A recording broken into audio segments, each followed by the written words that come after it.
आपण आता ते पुण्यातनं आपण मुंबईला साधारण 55 पासून आपण पुढचं सेशन घेऊया. हां शेवटचं घेताना आपण जे काय बोललो होतो की तुम्ही 55 साली तुम्ही मुंबईत गेला, आपण मुंबईत मी काय की सिनेमांची पण नावं आहेत माझ्याकडे. बरं त्यावेळची तुम्ही जे काय केलेले सिनेमे आहेत त्यातले जसे जसे आठवतील वर्षात मला खरंच मराठी पिक्चर्स तर एवढे वाजवले पण ते नावं नाही आठवत कुठलेच आता. परंतु थोडक्यात म्हणजे राम कदमांची सगळीच पिक्चर्स, सगळीच पिक्चर, बाळ पळसुळ्यांची सगळी पिक्चर्स आणि काही पिक्चर दत्ता डावजेकरांच्या बरोबर आणि काही मराठी पिक्चर्स यांची सुधीर फडकेंची. अगदी पहिल्यांदा जेव्हा राम कदमांना फिल्मिस्तान स्टुडिओनी जेव्हा साईन केलं, म्हणजे फिल्मिस्तान स्टुडिओनी बरेच पिक्चर्स त्यावेळेला प्रोड्यूस केले, तुमचा नाही देखा वगैरे त्या काळात. अनिल विश्वासचं शेवटचं पिक्चर ते होते. एच डी बातिश म्हणून एक म्युझिक डायरेक्टर होते. नंतर ओ.पी. नयर, तुमचा नाही देखा. तर त्या पिरियडनंतर लगेच म्हणजे 1-2 वर्षात रामभाऊंना मराठी पिक्चर्स करता साईन केलं होतं. तर माझी त्यांची ओळख असल्यामुळं ते बोलले होते. तेही नवीन पहिल्यांदाच बॉम्बेचा पिक्चर करतात म्हणून मला त्यांनी रिक्वेस्ट केली होती की तू म्युझिशियन्सला आता ओळखतोस त्यामुळं त्यांच्याशी तू करू शकशील म्हणजे संवाद. पुण्याचे 2-3 त्यांचे फेवरेट म्युझिशियन ते यायचेच, परंतु मुंबईचा स्टाफ जो लागेल तो त्यांना तू हँडल कर म्हणे आणि म्युझिक वगैरे तू बघ, कारण त्यांना माहीत होतं मी करू शकतो ते काम. म्हणून तेव्हापासून आमची जी जोडी जमली ती मग अखेरपर्यंत त्यांच्या शेवटपर्यंत.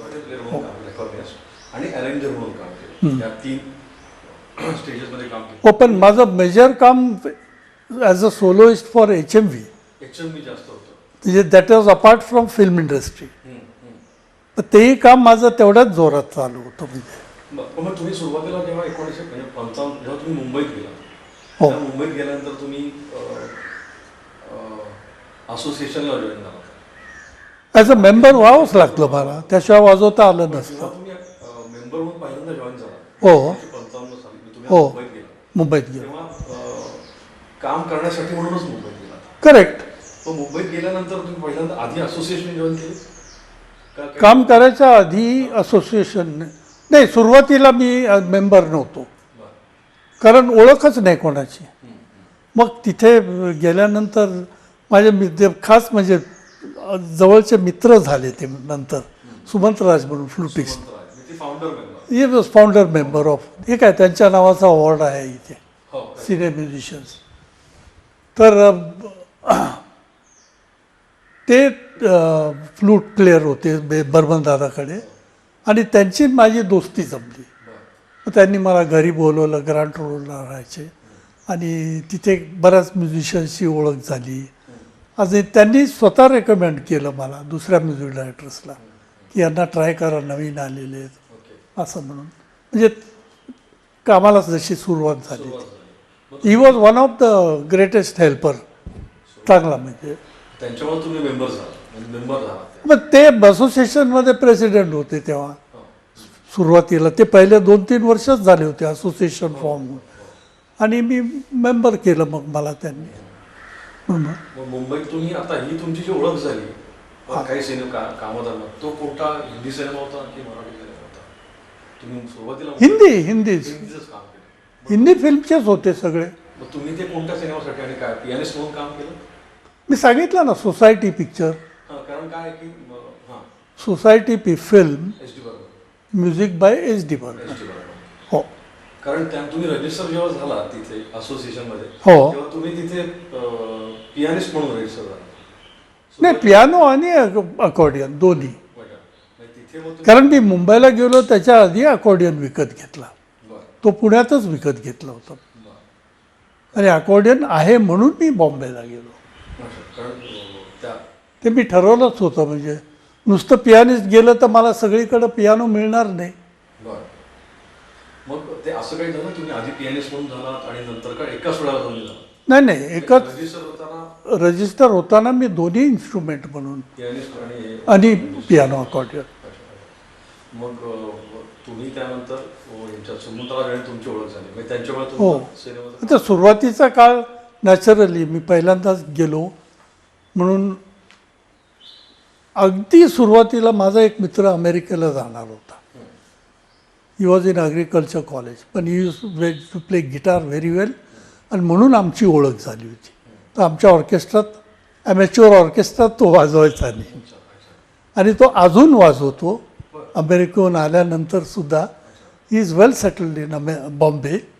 आत्ता परवा मला वाटतं एक तुमच्या शीशा क्लबमध्ये कुठं प्रोग्राम झाला, बॉम्बेचा ग्रुप आला होता, त्यांच्याबरोबर तो आला होता. काय नाव पण होतं? दीपक शहा म्हणून दीपक गिटारिस्ट. हो, हो, हो. हां. तर त्याच्या घरी मी तो जाणार बॉम्बेला म्हणून त्यांनीच मला इन्व्हाइट केलं होतं की काही दिवस माझ्याबरोबर राहा मग मी जाईन. तर त्याच्या घरी मी मुंबईत राहिलो आणि तो गेल्यानंतर मी दुसऱ्या एका मित्राकडे गेलो. तो माझा क्लासमेट शाळेतला. तर त्याच्या घरी 1 महिना राहिलो बरोबर.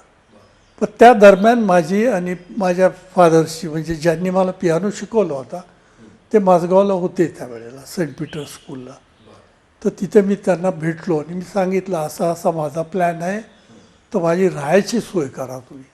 तर सेंट पीटर्समध्ये अप्रेंटिस बॉईज करता हॉस्टेल होतं. तर तिकडं मला ॲडमिशन दिलं त्यांनी. पण तिथं मी 1.5 वर्ष राहिलो.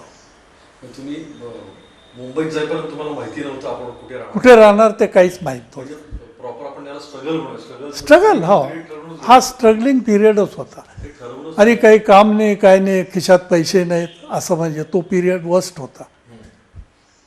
पण मला विश्वास होता, आत्मविश्वास होता तेवढा की जेव्हा मिळेल काम तर भरपूर मिळेल. कारण मी नवीन असल्यामुळं काम नव्हतं, ओळखच नाही कोणाची. असं फार कमी होतं ना कलाकारांना मुंबईत गेलं आणि काम मिळालं कारण खूप स्ट्रगल करावा लागतो. तुम्ही नाही पण मी एक सांगतो माझ्या अनुभवावरून, जो कोणी चांगला म्युझिशियन असेल त्याची आवश्यकता आहेच, त्याला काम मिळणारच. He is wanted. कारण माझा स्वतःचा तो अनुभव आहे असा. म्हणजे मग आपण तुम्ही म्हणजे ओळखीने आणि इन्फ्लुएन्सने कामं मिळतात, संगीतात नाही होऊ शकत. परफॉर्मन्स परफॉर्मन्स तुमचं पाहिजेच, नाही तर तुम्हाला वशिल्याने काय करणार तुम्ही. जर वाजवू शकला नाही तर तू कोणाच्या वशिल्याचा काय उपयोग आहे. हो, त्याला प्लीज करण्याकरता म्हणून तुम्हाला बोलवणार, परत नाही बोलवणार, असं होतं. मग तुम्ही सोसायटीमध्ये पियानिस्ट म्हणूनच केलं का तेव्हा आर्टिस्ट म्हणून पियानिस्ट म्हणूनच तुम्ही परफॉर्म केलं सोसायटीमध्ये? दोन्ही सोसायटी याच्यात नाही अकॉर्डियन वाजवलं. अकॉर्डियन हो. मग तुमचा तो अकॉर्डियन प्लेअर म्हणून अकॉर्डियनिस्ट म्हणून पहिला सिनेमा तुम्हाला कुठला आठवतो? अकॉर्डियन अकॉर्डियन म्हणून तुमचा पहिला सिनेमा कोणता हिंदी सिनेमा? हो तोच सोसायटी त्यात तुम्ही अकॉर्डियन बनवलं. अकॉर्डियन वाजवलं. मग तुम्हाला कुठं गाणं त्यामुळं माझी ओळख झाली सगळ्या म्युझिशियन्सची. जे टेकमध्ये होते त्या दिवशी त्यांची ओळख झाली. मग तो तुम्हाला तो सिनेमा हे गाणं आठवतंय कोणतं? नाही खरंच नाही आठवत. ही साधारण आपली 55च्या वेळेची गोष्ट. 1955 येस. 55 कारण 50 सोसायटी 55 मग 55 ते 59-60 दरम्यान तुम्ही बिपिन बाबूल बरोबर पण भरपूर काम केलं. बिपिन बाबूल बरोबर तुम्ही काम केलं. त्यांच्याबरोबर पण केलं. लहान लहान म्युझिक डायरेक्टर्स खूप होते ना तेव्हा. पण म्हणजे हे सगळं जुळत कसं गेलं म्हणजे आता ह्या ओळखींच्यामुळं ते मग ते बोलू लागले. कोणीतरी सांगितलं असेल की त्याला बोलवा, त्यांना गरज पडती, असं होतं. आणि दुसरा एक माझ्या आधी फक्त गुढी सर्व पॉप्युलर अकॉर्डियन प्लेअर होतो. तर ते अवेलेबल नाही त्यामुळं मला बोलवलं. तो दुसरा आहे त्याला ट्राय करा. कारण ते लोक एका म्युझिशियनसाठी डेट पोस्टपोन करू शकत नाही.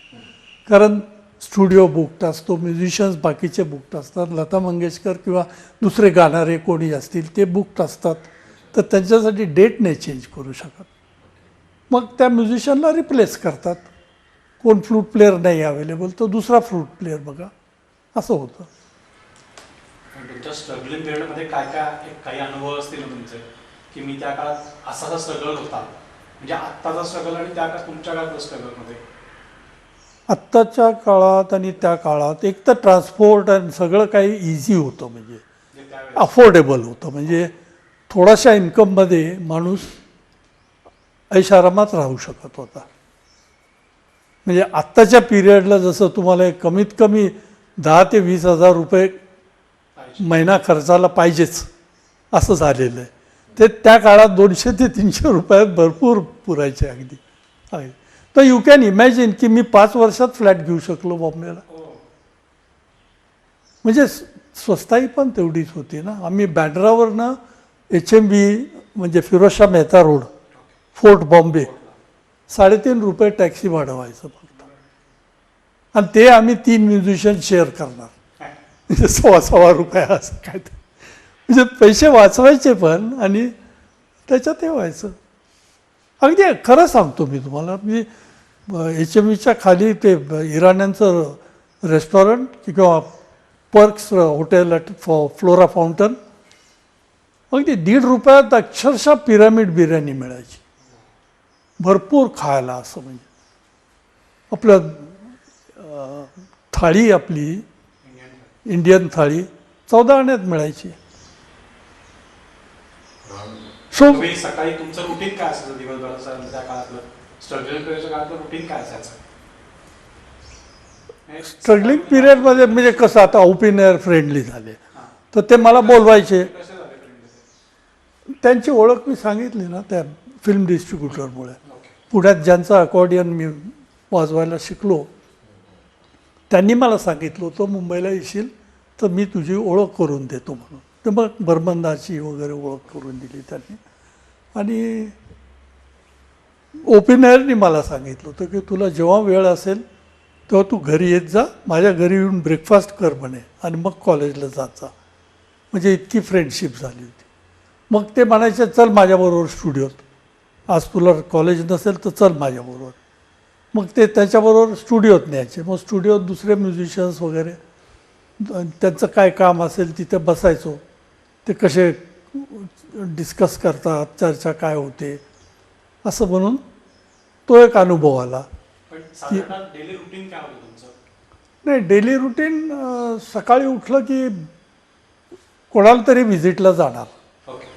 पण हे आधी प्लॅन असायचं का सकाळी नाही, काही नवीन ओळखी पण करायच्या होत्या ना, त्यासाठी पण जायचो मी. पण ते म्हणजे आधी फोन नंबर करून जायचे का तुम्ही डायरेक्ट व्हिजिट करत काय कोणाच्या तरी थ्रू. थ्रू? हो.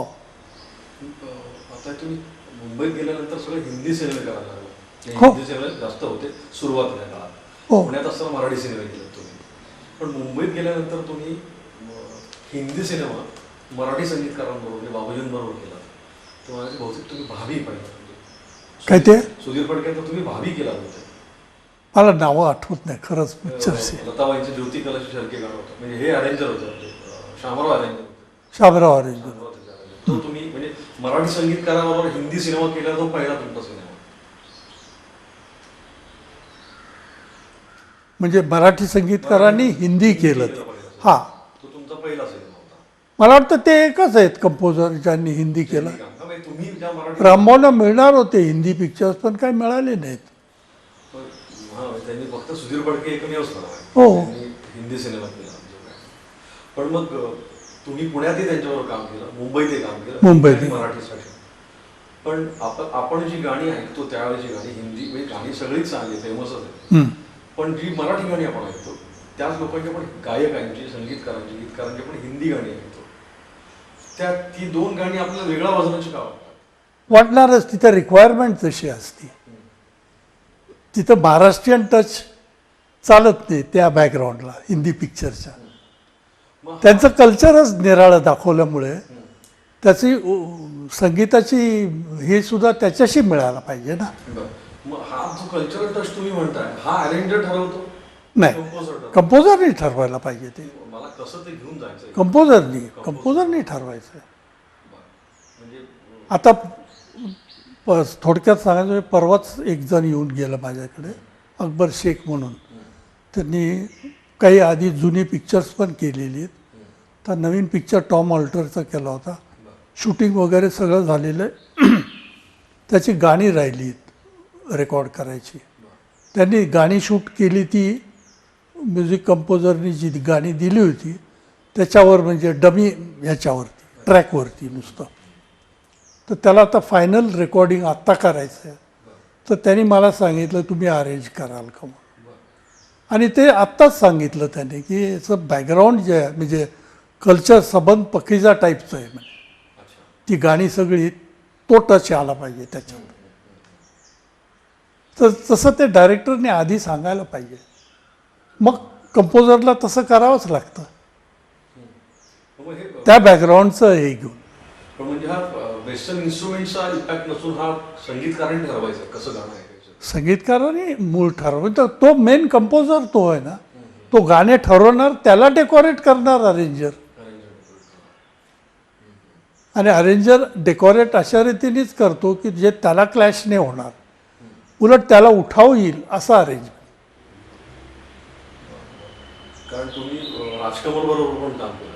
हो तर कारण तिथली पण गाणी ती पूर्ण वेगळी आहेत. वसंत देसाईंचं जे काम आहे ते पूर्ण वेगळं. वसंत देसाईंचं निराळं सगळ्यांची निराळी स्टाईल असायची. मग ती आता तेच मी म्हटलं की आपण मराठीत काम केलं, हिंदीत काम केलं, इन्स्ट्रुमेंट तुमचं बदल, कधी पियानो होता, कधी अकॉर्डियन होतं. इन्स्ट्रुमेंट कॉमन असतात तो. अरेंजर हो इन्स्ट्रुमेंटमध्ये जे वाजवाल ते निघणार. म्हणजे आपल्याला जे सांगितले ते हो. त्याप्रमाणे.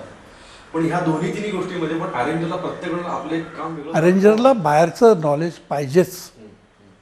आणि आम्ही सुद्धा मला स्वतःला आवड असल्यामुळे मी बाहेरचं संगीत जास्त ऐकायचो. Spanish music, Arabian music. आणि मी काही लोकांना इथे ऐकवलं सुद्धा. म्हणजे अण्णांना तर मी इतकं फैरूजची गाणी ऐकवली होती. आणि मी म्हटलं अण्णा बघा ना तो आपल्या महाराष्ट्रीयन कल्चरशी किती मिळतं आहे त्यांचं गाणं. ते सगळं ऐकून त्याच्या हरकती म्हणजे तुम्ही विश्वास नाही करणार एका अस्थाईमध्ये 20-30 टाईपच्या हरकती असतील. ती गाण्याची स्टाईल आणि इतक्या इझिली. अण्णांनी अक्षरशः असे कान धरले ते बोलले नको रे बाबा आता बस झालं आता नको आता नाही होणार माझ्यानी असं. म्हणजे अण्णांबरोबर तुम्ही जे काम केलं त्यातला कुठला तुम्हाला असा एखादा आठवतोय का अण्णांबरोबर असा कुठला की गाणं मेलडीमध्ये म्हणजे एक मेलडी तयार झाली होती, कंपोज झालं होतं आणि अरेंजमेंटमध्ये त्याचं पूर्ण डायमेन्शनच बदललं असं तुम्हाला कुठलं गाणं आठवतंय की त्याचं ऐकताना ती चाल वेगळीच होती आणि ते अरेंज होताना इतकं वेगळं झालं म्हणजे इतकं आपली नाही असं नाही चाल तर तीच राहणार. पण इतकी लिफ्ट होते अरेंजमेंट तर ती प्रोसिजर तुमची कशी असते म्हणजे एखादी फिल्म तुम्ही घेता चाल बसल्यानंतर कंपोजर ती चाल तुम्हाला आत्ताच्या काळात कसं क्यू दिला जातो चाल तुम्हाला देतात. ओके ही अस्थायी आहे आणि हा मोकळा आहे आणि हे अंतरे आहेत. अंतरा 1, 2, 3 जेवढे असतील तेवढं. आणि रिक्वायरमेंट काय आहे ती डायरेक्टर सांगतो तुम्हाला. म्हणजे you must sit with the actual director also की मी कुठे शूट करणार आहे, टाईम काय आहे, लोकेशन काय लोकेशन काय आहे. म्हणजे कारण तुम्ही इन्स्ट्रुमेंट जी वापरणार ती त्याला सूट व्हायला पाहिजे आणि मग तुम्ही अरेंज करणार ती. पण अशा काही गोष्टी घडल्या तर गमती की आम्हाला काहीच नव्हतं आणि कंपोज करून द्यायचं होतं किंवा अरेंज करून द्यायचं होतं तुम्हाला अशा काही- पुष्कळच्या मराठीत तर लोक अगदी म्हणजे गृहीत धरायचे. ओके तुम्ही करून द्या हो कारण काय व्हायचं की मेजॉरिटी ऑफ द सॉंग्स वर लावणीच ओके स्टेजवरची गाणी असल्यामुळे त्याला बॅकग्राऊंडचे महाराष्ट्रीयन कल्चर टिपिकल त्याच्यात काही सांगण्यासारखं नसायचं. म्हणजे हिंदीत पण असं काही असतील ना किंवा अरे हां सर तुमच्याकडे हे गाणं दिलेलं हे आहे नाही तुम्ही ठरवा रोमॅन्टिक लव्ह सॉन्ग एवढं सांगितलं तरी बस व्हायचं. ओके परंतु कुठे शूट होणार आहे दॅट इज इम्पॉर्टंट. हो जे काश्मीर म्हणजे ते घरात गात आहेत की बागेत गात आहेत की काय त्याप्रमाणे इन्स्ट्रुमेंट चेंज करायला. मग तिथं गार्डनचा सीन आहे आणि त्याच्यात पियानो वाजतो ते सूट नाही होत ना असं होतं.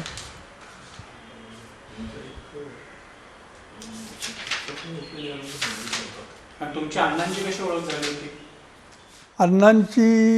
अण्णा मला बॉम्बे लॅबमध्ये पुष्कळदा बघायचे. ओके म्हणजे राम कदमांचे रेकॉर्डिंग्स तिथं व्हायच्या, फडकेंच्या पण व्हायच्या आणि दुसरे म्युझिक डायरेक्टर्स त्यांचे मी वाजवत असं. तर ते यायचे जायचे आणि त्याच्या आधी मी त्यांना भेटलेलो आहे ओके अगदी सुरुवातीला. ती ओळख माझी ॲक्टर डेव्हिड म्हणून होते ना जुने त्यांनी ओळख करून दिली होती. आणि डेव्हिड माझ्या मामाचे क्लासमेट होते. तर त्यांच्या थ्रू मी अण्णांना भेटलो होतो. पण त्यावेळेला अण्णा इतके बिझी होते, म्हणजे अक्षरशः मी गेलो अकॉर्डियन काढून वाजवत होतो आणि टावलनी आपलं डोकं पुसत ते बाथरूममधून आले काय आणि दावजेकरांना सांगितलं जरा ऐकून घ्या कसे वाजवतात बघा जरा, मी आलोच. आणि ते आत गेले. मग बाहेर आले वगैरे, दा तुमचा काय कॉन्टॅक्ट नंबर ॲड्रेस वगैरे देऊन ठेवा असं बोलून गेले ते. मग काही दिवस गेले, काय बोलवणं आलं नाही, काही नाही. पण बॉम्बे लॅबमध्ये हॅलो व्हायचं आमचं नेहमी. मग काय झालं की पाकिस्तान इंडिया वॉर सुरू झाली. नाही, मला वाटतं त्याच्या आधी चायनाचं फ्रंट झालं होतं ना. नथुला पास कोणाची बॉर्डर आहे, चायना की पाकिस्तान? चायना. हा.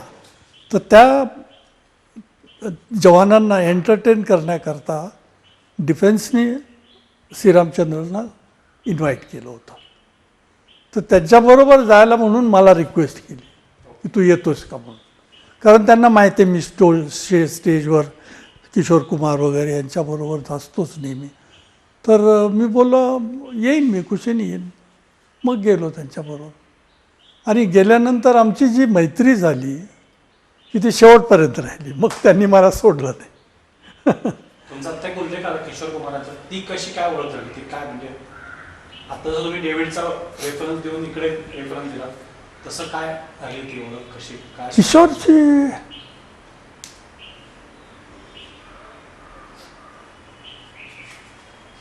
किशोरची ओळख म्हणजे शोचा जो ऑर्गनायझर होता ना, तो आमचा जुना ऑर्गनायझर होता. म्हणजे 1957मध्ये माझी पहिली ट्रिप जी ईस्ट आफ्रिकेला झाली, तलत महमूद, C.H. आत्मा, व्हॅन शिपले आणि मायसेल्फ, 4 of us. ते mister Nandi Duggal, he is also in Bombay still नाव. आपले कुठली ती हिल,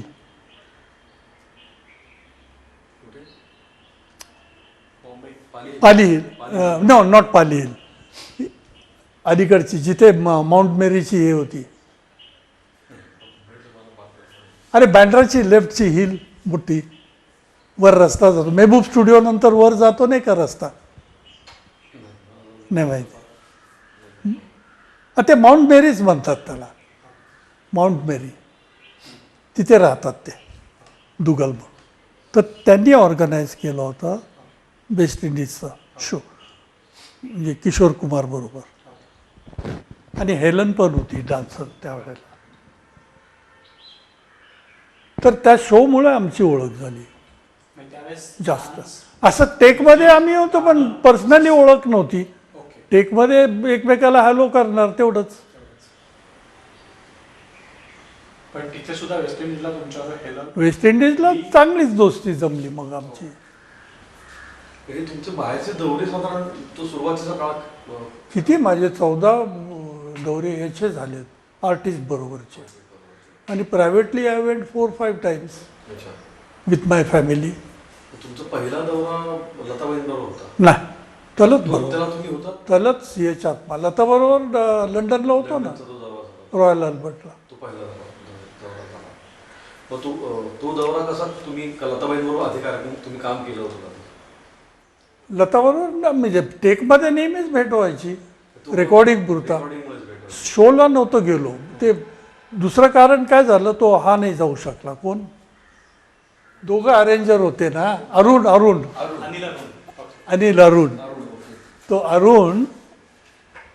अरुण जाऊ नाही शकला. तर ते त्या दोघात काहीतरी अंडरस्टँडिंग होतं असं की त्या अनिलनी त्याला सांगितलं की आपण दोघेही बाहेर गेलो तर आपली पिक्चर्स दुसऱ्याला जातील. असं झालं ते.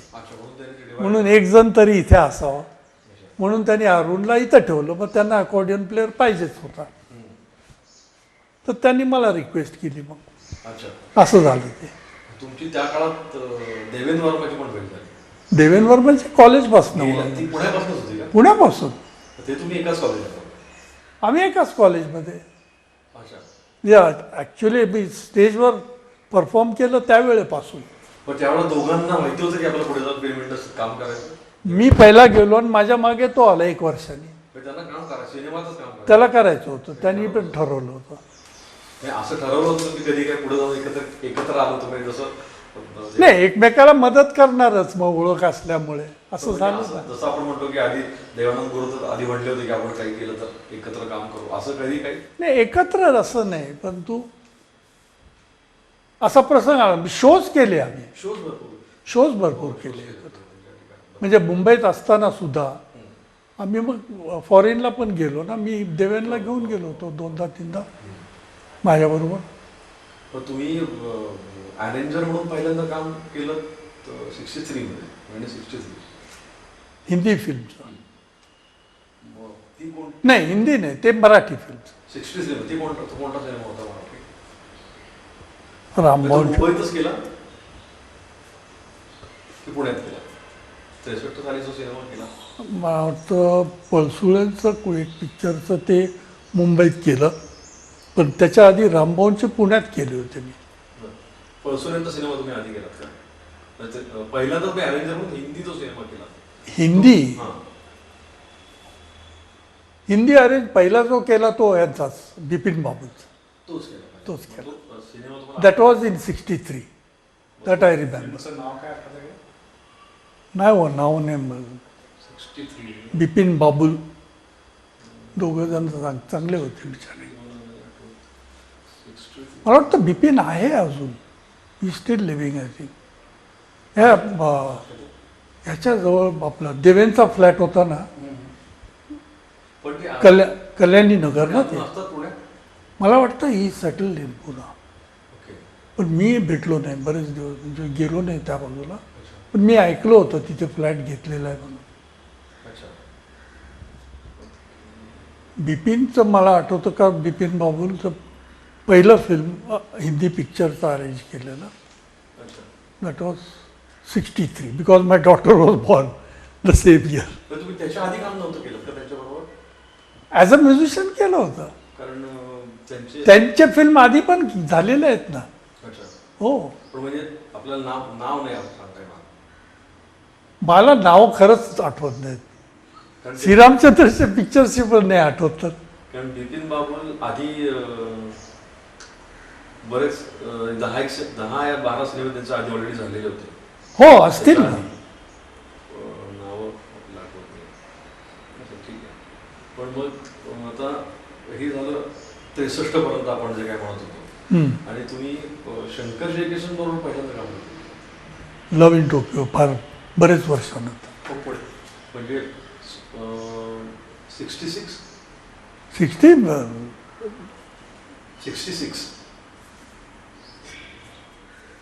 लव्ह इन टोकियो 66 नंतर असेल. 66च आहे नवीन. हां, करेक्ट. तुमची पहिलीच फिल्म होती पहिली त्यांच्याबरोबर. शंकर जयकिशन हां, फिल्म होती. तशी आमची ओळख होती अच्छा. स्टेजवरती वगैरे. कारण काय व्हायचं, मोठे मोठे प्रोग्राम्स जे व्हायचे ना, for example in aid of retired officers of the army, defence shows, त्याच्यात श्रीरामचंद्र पण भाग घ्यायचे, नौशाद पण घ्यायचे, शंकर जयकिशन पण यायचे. तर तशी स्टेजवरची आमची ओळख होती. तोपर्यंत काम पण रेकॉर्डिंगला नव्हतो आम्ही. पण खरं सांगू का काय व्हायचं, त्यांच्याकडे बऱ्याच वर्षापासून जे म्युझिशियन्स वाजत येत त्यांना ते बदली कसे करणार, ते अवेलेबल नसले तरच मला बोलवून यायला. तेच लव्ह इन टोकियोला झालं. गुडी सर्वाईल अवेलेबल नव्हता त्यावेळेला.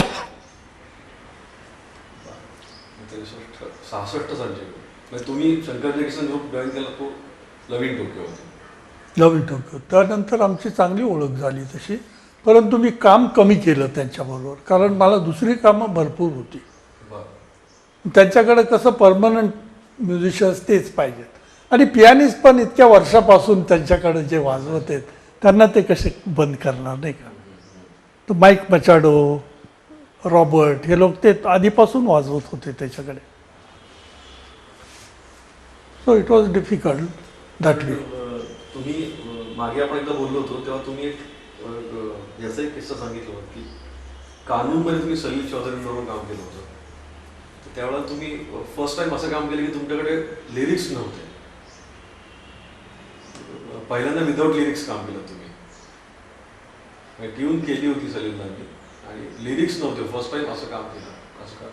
तर तो आठवतो पण का? सलीलदाचं कसं व्हायचं ते त्याची हार्मनी वगैरे स्वतः वाजवून दाखवायचे. हां. तर ते अरेंज करणं जास्त इझी पडायचं. बरं. पण ते गाईडलाईन सगळीच मिळायची ना त्यांच्याकडनं. पण ते- तोपर्यंत असंच गाणं व्हायचं तोपर्यंत. मग ते लिरिक नंतर टाकले असतील ना, कारण ते बंगाली शब्दात म्हणायचे ना ती गाणी. अच्छा. बरं मग तुम्ही ते आणि मग हिंदी त्याच्यावरती त्याच वजनाचे हिंदी शब्द ते टाकणार, बरं. दुसरे जे लिहितात ते. पण म्हणजे असं तुम्हाला वेगवेगळ्या संगीतकारांचा काय काय कसा अनुभव होता म्हणजे कारण आता शंकरजीची हॅबिट कशी होती, ते गाणं तयार झालं, लोकांना आवडलेलं आहे, ते त्याच्यावर वाटेल ते शब्द टाकायचे, हम्म. गमतीदार शब्द काही पण टाकायचे. हां. आणि तसं बोलून ते गाऊन सॉन्ग रायटरला दाखवायचे. बरं. मग त्या शब्दांच्या वजनांनी तो हिंदी शब्द लिहिला, अच्छा. कारण त्याच्यात एक रिदम असतं ना त्या शब्दांमध्ये. हम्म, हम्म. तर ते वजन हिंदीत पण यायला पाहिजे. तर त्याप्रमाणे ते शब्द लिहायला त्यांना सोपं मग जायचं. अशी प्रत्येकाची वेगवेगळी पद्धत होती का? प्रत्येकाचे काही लोकांचे नुसतं मीटर जरी दिलं हम्म. तर त्या मीटरवर ते शब्द टाकतात आणि मग ते चालवतात. पण अशा कधी सिटिंग झाल्या तुमच्या की आपण काम करतोय अजून लिरिक्स आलेले नाही, आता लिरिक्स नाही, असं तसं. असं कधी झालं नाही नाही, म्हणजे कारण त्यावेळेला रिहर्सल लिरिक पहिल्यांदाच व्हायला पाहिजे actually. It's part of the story ना. लिरिक्स आधीच व्हायचे ना. पण शंकरजी किशनच्या कामाची पद्धत तीच होती. काय ते शंकरजी किशन अशी पद्धत होती कामाची की ते melody- लिरिक आधी यायचे. हम्म. हो, नाही तर ते एकत्र बसायचे. अच्छा.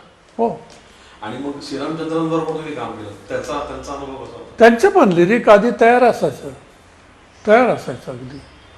आणि मग यांची रेकॉर्डिंगच्या पद्धतीमधले काय तुमचे वेगवेगळे अनुभव प्रत्येकाचे? कारण काय तुम्ही एकदा मागे तो श्रीरामचंद्रांचा किस्सा एक सांगितला. श्रीरामचंद्रचं म्हणजे काय पाहिजे त्यांना, त्यांची फिक्स्ड आयडिया असायची, चेंज कधी केली नाही. हम्म. की कोणी सांगितलं की त्याचं ऐकलं, मुळीच नाही. हम्म.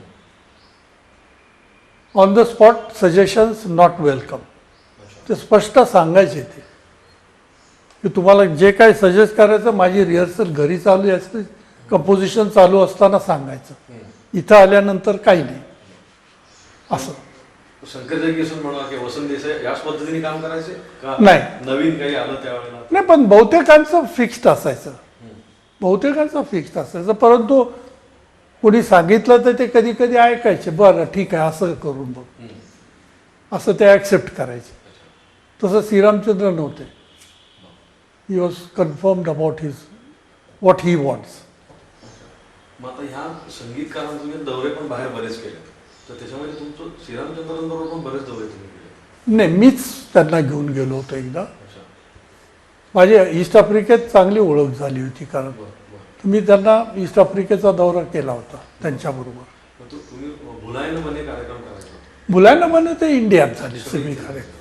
कारण मग 40-50च्या वर झाले शो. तर ती मूळ कन्सेप्ट तुमचीच होती, नाही, कन्सेप्ट त्यांची होती. त्यांचीच होती. हो. ते तुम्ही एक किस्सा सांगितलं होतं की तुम्ही ते सुरुवात काय श्रीरामचंद्र तुम्हाला सांगायचं की सुहानी राग मी घ्यायची, तो ते काय? एका ठिकाणी तसं झालं की डोंबिवलीला प्रोग्राम होता तो, काय किस्सा होता? की इन्स्ट्रुमेंट मला वाजवायला लावायचे ते नेहमी. कर्टन उघडला हां हां.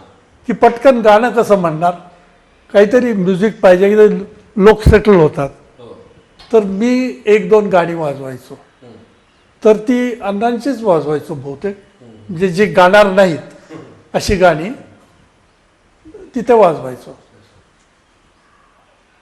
तर एक दिवस अण्णांनीच सांगितलं मला की तुला पाहिजे ती गाणी वाजवत जा रे, असं काही नाही की माझीच गाणी तू वाजवायला पाहिजे. हम्म. ते काय नाही, जनरल्स जसं फिल्म आपण बघतो त्याच्या आधी डॉक्युमेंटरी असती, तसा तुझा आयटम पहिला असं समज. अच्छा. तर मी त्या शोमध्ये सुहानी राग डलचुकी वाजवला. हम्म. तर लोकांना तर आवडलं, पण एक जण होता असा, तो येऊन अण्णांना बोलू लागला की आम्ही तुमची गाणी ऐकायला आलो तर नाही नौशादचं गाणं कशाला आम्हाला ऐकवलं पहिलं. ते बोलले गाणं ऐकलं का तुम्ही, म्हणजे इतकं चांगलं वाजवलं त्यांनी, ते शब्दसुद्धा आले तुम्हाला. पण म्हणजे हे एकमेकांबद्दलचं अंडरस्टँडिंग पण होतं का? हो. एका संगीतकाराने दुसऱ्या. नाही, मी मुद्दामून ते वाजवलं कारण मी त्यांचं आर्टिकल वाचलं होतं बरं. फिल्मफेअरमध्ये. सी मेजर म्हणून सी रामचंद्रचं आर्टिकल एका फिल्मफेअरमध्ये आलं होतं. त्याच्यात त्यांनी नौशादला या गाण्यासाठी प्रेज केलं होतं.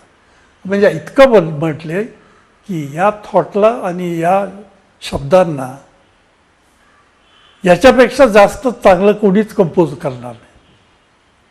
म्हणजे the best composition for that thought.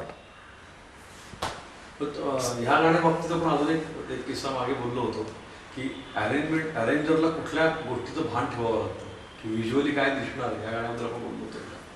हो, परंतु हे गाणं तसं पाहू गेल्यास म्हणजे the blame goes to the director, त्याचीच फॉल्ट होती फक्त. पण तरी ते गाणं लोकांनी ॲक्सेप्ट केलं.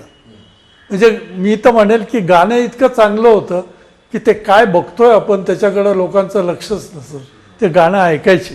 पण म्हणजे ही जबाबदारी तुम्ही म्हणता तसं की अक्षरशः त्या गाण्यात तुम्ही बघितलं असेल तो बँजो घेऊन ते वाजवतोय, म्हणजे बँडोलिन आहे त्याच्या हातात आणि पीस वाजतोय गिटारवरती.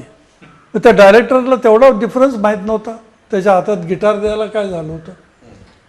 म्हणजे तुम्ही काय कारदारचं पिक्चर ना ते. कारदार स्टुडिओ. हो, कारदारचं. प्रोडक्शनच होतं त्यांचं. हो. कारदार स्टुडिओ प्रोडक्शन होतं. पण म्हणजे तुम्ही जे रेकॉर्डिंग करायचा हां, त्यावेळेला गीतकार संगीतकार तर असायचे, प्रोड्युसर्स पण असायचे. असायचा, प्रोड्युसर असायचा, डायरेक्टर पण असायचा, बरं. सगळे असायचे. पण म्हणजे तुमची त्यांच्याबरोबर कधी सेटिंग व्हायच्या डिरेक्टरच्या कधी? आधी मी जेव्हा नोटेशन लिहायला घरी जाणार त्यावेळेला तो असणार तिथे. डिरेक्टर तिथे असणार. हो वा. काय हवंय मला का? हो, एक्झॅक्टली. म्हणजे संगीतकार तुम्हाला ते सांगतो की आणि हो. दिग्दर्शक संगीत म्हणजे जे डीपली इंटरेस्टेड, यश चोप्रा वगैरे असे लोक असायचेच. बाकी दुसरे काही लोक सोडून द्यायचे की तुम्ही सांभाळा असं म्हणून. परंतु सॉन्ग रायटरला असावं लागायचं आणि जो पिक्चर डायरेक्ट करतो त्याला असावं लागायचं. प्रोड्युसर नसला तरी चालला, पण जो पिक्चर डायरेक्ट करणार आहे तो असायला पाहिजे. पण मग तुम्ही हे सगळं सिनेमा कार्यक्रम तुमचे सगळे चालू होतं तेव्हा, मग त्यात तुम्हाला असं कधी वाटलं की आपण आपली एक रेकॉर्ड निघावी आपली स्वतःची असं? नाही नाही, हे तर माझं आधीच झालं रेकॉर्डिंगचं. रेकॉर्डचं आम्ही ईस्ट आफ्रिकाहून आल्याबरोबर CH आत्मानी मिस्टर चड्डा म्हणून त्यावेळेला हे होते HMVचे मेन.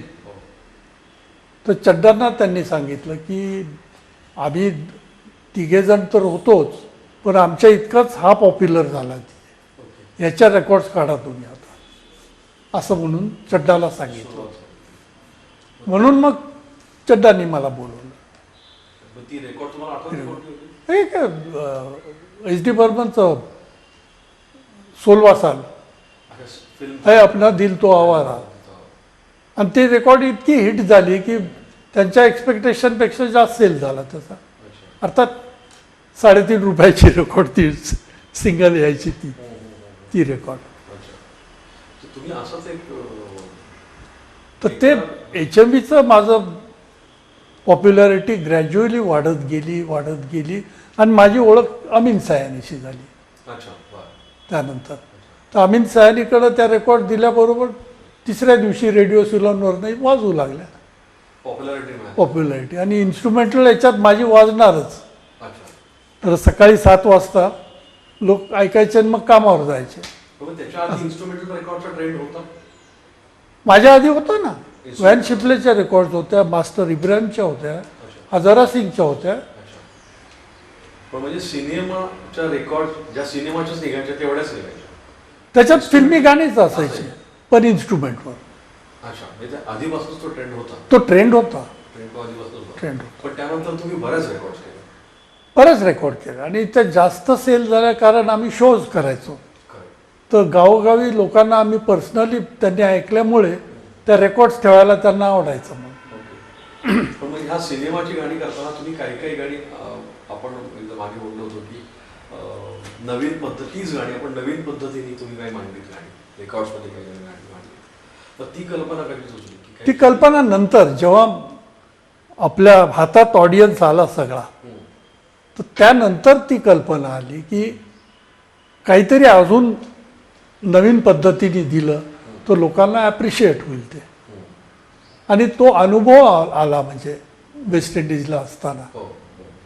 तो तुम्ही एकदा तो मी सांगितला होता सांगितलं की तो घेऊयात ना आपण आहे ना नाही, घेऊयात आपण व्हिडिओ ओके. घेऊयात तिथे एका मित्रांनी मला ज्या दिवशी शो नव्हता त्या दिवशी संध्याकाळी बोललं तर तुला इंटिरियर्समध्ये फिरवून आणतो म्हणून तर मी बोललो अशा ठिकाणी नाही की जिथं आपले जुन्यात जुने इंडियन्स कसे सेटल झाले मला बघायला आवडेल कसे राहतात त्यांची राहण्याची पद्धत वगैरे तर अशा ठिकाणी त्यांनी नेलं मला तर ग्रॅमोफोनवर रेकॉर्ड वाजत होती अक्षरशः 78 RPM छोटीशी आणि लोक डान्स करत होते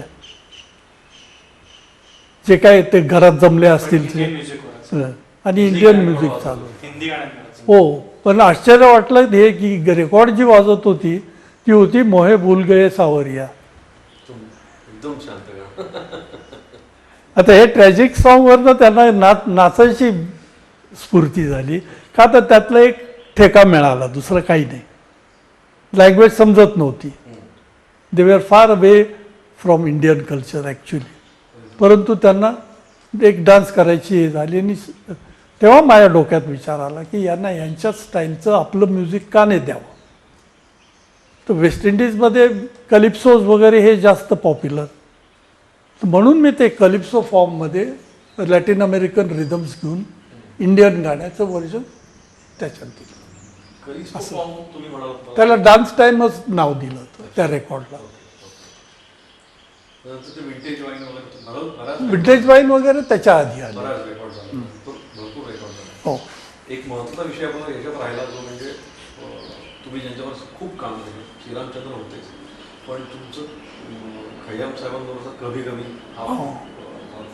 मग ते कसं होतं खय्याम साहेबांच्या तुमच्या कॅम साहेबांच्या बरोबर ॲज अ म्युझिशियन आधी बरीच पिक्चर्स मी वाजवली होती आणि त्यातल्या त्यात शगुन शगुन हो. शगुनचं जे गाणं आहे त्याच्यात पियानो त्यांना इतका आवडला होता की त्यानंतर मला कधीच त्यांनी सोडलं नाही आणि मग जेव्हा यश चोप्राचं हे कभी कभी पिक्चर आलं त्यावेळेला त्यांनी मला रिक्वेस्ट केली की तू ही गाणी तू अरेंज करशील का कारण त्यांना माहीत होतं मी दुसऱ्यांच्याकडे अरेंजर म्हणून काम करतोय तर ते बोलले माझ्याकडे का नाही करत मग तू असं झालं ते आणि Kabhi Kabhi was the first picture with him as an arranger आणि which made a big change in his life also म्हणजे त्यानंतर त्यांना बरीच पिक्चर्स मिळाली कभी कभी नंतर बघा. पण कभी कभीची गाणी मी असं ऐकलं होतं की आधी कभी कभी कोणीतरी वेगळं करणार होतं आय थिंक देवानंद करणार होता ती ते गाणी- मला आधीचे हे माहिती नाही म्हणजे कारण आधी काहीतरी म्हणजे तो नाही, ते- असा विषय ती होता. story मला नाही होता, माहिती. पण ते नाही झालं ही गाणी ही सगळी नव्यानेच झाली ही नव्याने पूर्ण नवीन पूर्ण नवीन पूर्ण नवीन हो. पण म्हणजे खय्याम साहेब आणि तुम्ही म्हणालात की श्रीरामचंद्र बऱ्याच वेळेला दुसऱ्यांच्या रिहर्सल्स पण ऐकायला यायचे नाही रिहर्सल ऐकायला येत नसतं त्यांचा BN शर्माचा फार फ्रेंडशिप असायची हो तर ते त्यांना भेटायला यायचे ॲक्च्युली त्यावेळेला दुसरी कोणाची रिहर्सल इथे चालू असायची हॉलमध्ये ते टेक चालू असताना ते नाही डिस्टर्ब करणार त्यांना माहिती आहे 9 ते 11पर्यंत रिहर्सल चालू आहे त्या दरम्यान ते येऊन जायचे असे भेटून मग कभी कभीच्या रिहर्सल तुमच्या कुठे व्हायच्या मुंबईत नाही कभी कभीचं रेकॉर्डिंग सगळं आमचं मेहबूबमध्ये झालं आणि रिहर्सल्स तिकडेच व्हायच्या हा रिहर्सल तिथेच आणि त्यावेळेला प्रायव्हेटली रिहर्सलला वगैरे परवडत नव्हतं अच्छा कारण म्युझिशियनला रिहर्सलचे पण पैसे द्यावे लागायचे ना आणि म्युझिशियन एक्सपर्ट असल्यामुळे सगळ्यांना माहीत होते 4 तासात वाजवू शकतात तर ते 9 वाजता बोलवलं म्हणजे 9 वाजता म्युझिशियन हजर बरं कारण 9:15 नंतर कोणीही आलं तर त्याला ओव्हर टाईम मिळत नसं अच्छा असं स्ट्रिक्ट रूल्स असायचे तर 9 वाजता सगळे हजर असायचे आणि ट्युनिंग वगैरे झालं की 9:15ला जी रिहर्सल सुरू व्हायची तर साधारण 11च्या सुमाराला आम्ही रेडी फॉर टेक व्हायचो अच्छा, पण एका दिवशी एकच गाणं व्हायचं. नाही, तुम्ही 2 पण करू शकता, मग ते दुपारच्या सेशनला 3 नंतर, दुपारी 3 नंतर. पण तुम्हाला असं कुठे आठवतं की एका दिवशी बरंच काम? अरे रामभाऊंचे 6 गाणी आम्ही केली एका दिवसात. कोणत्या सिनेमाचे? तर ते मराठी पिक्चर पिंजरासाठी पण रामभाऊ बरोबर? नाही, पण पिंजरा एक गाणं केलं आम्ही. पण हिंदीत पण झाला ना पिंजरा, त्यालाही काम केलं तुम्ही? हिंदीमध्ये जो झाला हां. त्याचं मीच केलं होतं अच्छा पिंजराचं, अच्छा. परंतु चाली त्याच ठेवल्या ना, चाली त्याच होत्या. पण हिंदीमध्ये तुम्ही अरेंजर म्हणून काम केलं? अरेंजर. अच्छा. आणि पिंजरात पण काम केलं तुम्ही? अच्छा. म्हणजे तुम्ही ही दोन्ही सिनेमा बघितले म्हणजे हिंदीतला अजून गाणी मी नाही? बॅकग्राऊंडला होतोच ना तिथे. बरोबर. ते काम कुठे झालं पिंजराचं? पिंजराचं स्वतः विशांताराम होते. स्वतः स्वतः तिथे? हो हो, अगदी हजर असायचे प्रत्येक रेकॉर्डिंगला. इथेच काम झालं. तुमची कशी ओळख झाली होती विशांत? ते त्यांच्या कामामुळेच. ती जनक जनक अगदी पायाला तसं. ओळख झाली. त्यांच्या आधी हृदयनाथच्या एका पिक्चरचं बॅकग्राऊंड मी केलं होतं, कारण ते बोलले होते मला तुझ्यावर पूर्ण विश्वास आहे, आता माझे पिक्चरचे बॅकग्राऊंड तू करायची सगळे ओके, रुद्रनाथजी. हृदयनाथचे. तर त्यांचा एक चांगला अनुभव असा आला की त्या पिक्चरमध्ये ती हिरोईन विसल वाजवती असं एक सीन होता. अच्छा. तर आमच्याबरोबर बर्वे म्हणून एक म्युझिशियन होता, तो विसलिंग चांगलं करायचा. तर मी त्याच्याकडून ते करून घेतलं, त्याच्यावरती त्याला ट्यून दिली आणि म्हटलं हे तू विसल कर, ती दिसते त्याच्यावरती. ते रेकॉर्ड झालं वगैरे, मंगेशने रेकॉर्ड केलं, यांना ऐकवलं. अरे तू मुलाच्याकडून का घेतलं, ते मुलीचं आहे अण्णा बोलले. मी बोललो अण्णासाहेब मुलीचा असू द्या, मुलीचा, विसलमध्ये फरक नाही पडत, रेकॉर्डिस्टला अनुभव असेल तर त्यांना विचारा. मग मंगेश बोलले मला नाही अनुभव, पण ऑफिसमध्ये कोणी विसल करत असेल तर मुलीला बोलवा म्हणून. मग त्यांच्याच ऑफिसमधल्या एका मुलीने शिट्टी वाजवू शकत होती, तिला बोलवलं आणि तिला सांगितलं तुला पाहिजे ते विसल कर. आणि मी बर्वेला सांगितलं ती जी विसल करते तीच तू विसल कर. तर त्यांनी ताबडतोब पिकअप केलं, ती काय वाजवती, कुठलं तरी गाणं त्यांनी थोडंसं विसल केलं आणि मग यांनी विसल केलं. आता बोलले तुम्ही बघा काय फरक आहे का टोनमध्ये, ह्याची विसल जरा सुरात वाटेल तुम्हाला जास्त, तिला म्युझिक सेन्स नसल्यामुळे थोडी आउट ऑफ ट्यून आहे, बाकी टोनल क्वालिटी तुम्ही बघा टेस्ट करून. मग ते बोलले नाही आता तू म्हणतोस ते बरोबर आहे. तर त्याच्यातून एक कळलं की विशांताराम वॉज ऑफ दॅट टाईप, जोपर्यंत स्वतःला एक्सपिरियन्स नाही तोपर्यंत ते ॲक्सेप्ट करत नसतं दुसऱ्याचं ऐकून. ते एक चांगलं अनुभव आला. आणखीन एक संगीतकार तुम्ही काम केलं तर म्हणजे भास्कर चंद्रावरकर. हो, भास्कर चंद्रावरकर. भास्कर चंद्रावरकर बरोबर तुम्ही बऱ्याच वेगळ्या पद्धतीचं काम केलं. बऱ्याच फिल्ममध्ये तुम्ही फिल्म केली, शॉर्ट फिल्म. ते माझे कॉलेज फ्रेंड अच्छा. देवेन वर्मा आणि भास्कर चंद्रावरकर, आम्ही सगळे एका वेळेला कॉलेजमध्ये होतो. तर तुमचं पहिला हां, वाडिया कॉलेजमध्येच वाडिया कॉलेजमध्ये राहिले ते पुण्यातच होतं. भास्करचंद्र पण तुमच्या वाडिया कॉलेजलाच होते? वाडियाला. तुमच्याच ग्रुपमध्ये? हो, त्यावेळेला ते स्टेशनच्या जवळ ना, ते तिकडं रस्ता पेठेत हो. तिथे राहायचे. पण मग त्यांच्यावर तुमचा पहिला सिनेमा कुठला भास्कर चंद्रावरकर? मला खरंच पिक्चरची नावं नाही आली. कारण मी त्यांची काही लिस्ट आहे हा माझ्याकडे. लिस्ट आहे ना. हो, मी सांगतो तुम्हाला त्यातले आठवले कुठले तर. त्यांच्या मिसेसकडूनही मिळेल हो, कदाचित मी त्यांना लिस्ट. लिस्ट मला थोडीफार मिळाली. एक होता अरविंद देसाई की अजब दास्तान, कैरी होता मराठी, खंडहर हिंदी होता, जय जवान जय किसान होता, थोडासा रोमानी हो जाय होता, बायो होता, भक्त पुंडलिक होता, माती माय, माया दर्पण, मायामृग, रावसाहेब, वंशवृक्ष, सरीवर सर होता, सर्व शक्य होता हिंदी आणि सामना. सामन्याला तर मी होतो, सरीवर सरी सुद्धा मला आठवतो. आणि एक सिनेमा तुम्ही त्यांच्यावर एक डॉक्युमेंटरी पण केली होती. केली असेल डॉक्युमेंटरी फिल्म होती, आय थिंक फुल लेंथ होती, पण ती डॉक्युड्रामा अशी काहीतरी वेगळ्या फॉर्मॅटमध्ये ती होती किंवा, पण ती पण मराठीच होती ती. अशा बलुतेदारी सिस्टीमवरती काहीतरी होती, आहे शॉर्ट फिल्म अवेलेबल ती. पण त्यांच्याबरोबर तुमचं बरंच काम. बरंच काम आहे. आणि भास्कर चंद्रवाकरांनी काही इन्स्ट्रुमेंटल पण केले, तुम्ही त्यात त्यांच्यावर पण नाही, त्याच्यात मी नव्हतो. त्यांनी काही इन्स्ट्रुमेंटल ते स्वतः सितार वाजवायचे ना. हो. कारण अजून एक महत्त्वाचं सेक्शन आपण अजून एक घ्यायचा तो असा आहे की आपण बोललो होतो की जो आधीचं संगीत आणि आत्ताचं संगीत जे आपण हे बोललो. पण याचं मी आता मी विचार करत होतो, पिंजऱ्याचं ह्याच्यात नाही केलं, हिंदीत कुठे केलं? पिंजरा केला का चालू आहे? नाही, नाही, तुम्ही आता पिंजराचा उल्लेख केला. पिंजऱ्यात नाही, पण हिंदीत केल्याचा मला नाही आठवत. I don't think. पिंजरा केला की चालू? त्यांनी री रेकॉर्डिंग जे केलं ते जनक जनक पाहायला पाहिजे. कारण पिंजरा केला त्यांनी. जे जनक जनक पाहायला पाहिजेचं स्टिरिओफोनिक केलं. अच्छा. आधीचं जे मोनो रेकॉर्डिंग होतं, हो, हो. तर त्यानंतर आत्ताच्या काळात त्यांना ते त्यांचे फ्रेंड कोण होते, ते साऊथ इंडियन प्रोडक्शन कोणाचे? अण्णांचे म्हणजे बी शांतारामांचे खास मित्र होते ते. तर त्यांच्या स्टुडिओत त्यांनी बघितलं की त्याच्याकडं स्टिरिओफोनिक आलेलं आहे, आपल्याकडं का नाही, म्हणून मंगेश देसाईंना सांगून त्यांनी तिकडे स्टिरिओफोनिक रेकॉर्डिंग केलं. तर तो जनक जनक पाहायला पाहिजे पहिला, स्टिरिओ केलेला. अच्छा, स्टील. हिंदीचं मोनोचं स्टिरिओ केलं होतं. अच्छा. हो. ते रेकॉर्डिंग मी हँडल केलं होतं सगळं. झलक झलक हां. पाहिलं. री-रेकॉर्ड. कारण री रेकॉर्ड करावंच लागलं आम्हाला, एक्सेप्ट व्हॉइसेस. Voices.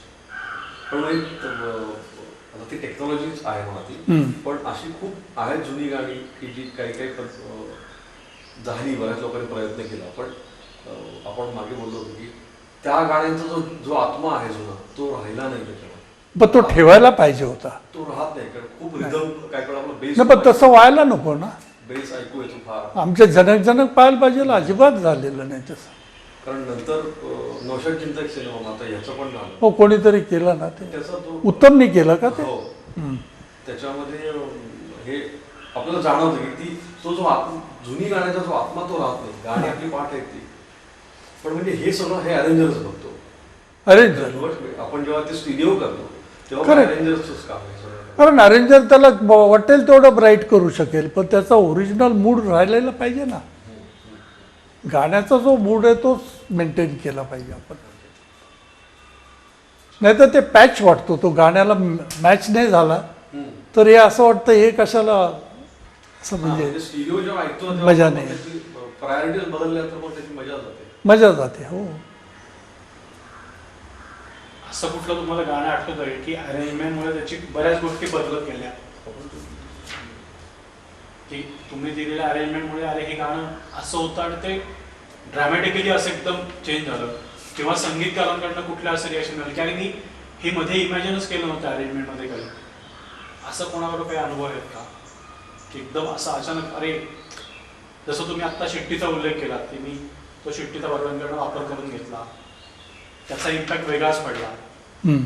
असं कुठलं तुम्हाला संगीत आठवतंय का की याच्यात गाणं मुळं असं असं होतं आणि अरेंजमेंट ही केल्यामुळे त्या गाण्याची उठाव पण खूप वरती आला आणि त्या संगीतकाराची दाद पण खूप चांगली, असे बरेच घडले असेल ना प्रसंग की अरे ते घडले असतील, पण ते मला खास तसे जाणवले नाही. कारण ते करताना मी ते गाण्याला धरूनच त्याला उठाव आणलेला आहे. तर माझ्या अरेंजमेंटमुळं त्याला उठाव आला असं म्हणायला नको. पण किंवा असं मी म्हणतो दाद दिली एखाद्याने की अरे मला हे नाही, अप्रिशिएट सगळेच करायचे. म्हणजे ते किती असं सुंदर तुम्हाला झालं. लक्षात राहिलं असेल एखादं की अरे मला यांनी अप्रिशिएशन केलं आणि पुढे मी यांच्यावर काम कंटिन्यू केलं, किंवा हे माझे अप्रिशिएशन आत्ता पण लक्षात आहे.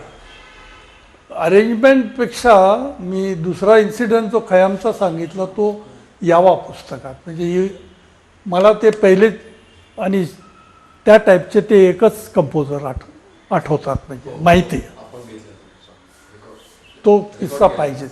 केला record. कारण ते अरेंजमेंटचं जसं तुम्ही बोलला ना, तसं स्वतःच्या कंपोजिशनबद्दल ते बोलले. रेकॉर्डिंग झालं, सगळ्यांना आवडलं, अप्रूव्ह झालेलं.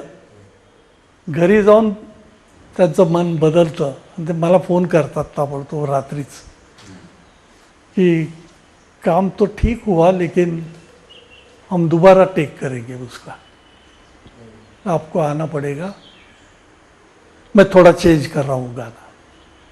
मग घरी गेल्यावर त्यांनी सांगितलं असं असं झालं आहे की स्टुडिओत माझं नाव सगळ्यांनी घेतलं, तुझ्या अरेंजमेंटविषयी बोलले आणि सॉन्ग रायटरविषयी कोणच काय बोललं नाही. कैफी आजमी. और वो रिकॉर्ड कई उसके नाम से निकल रही है और उसका नाम किसी ने लिया नहीं. दिस इज नॉट करेक्ट.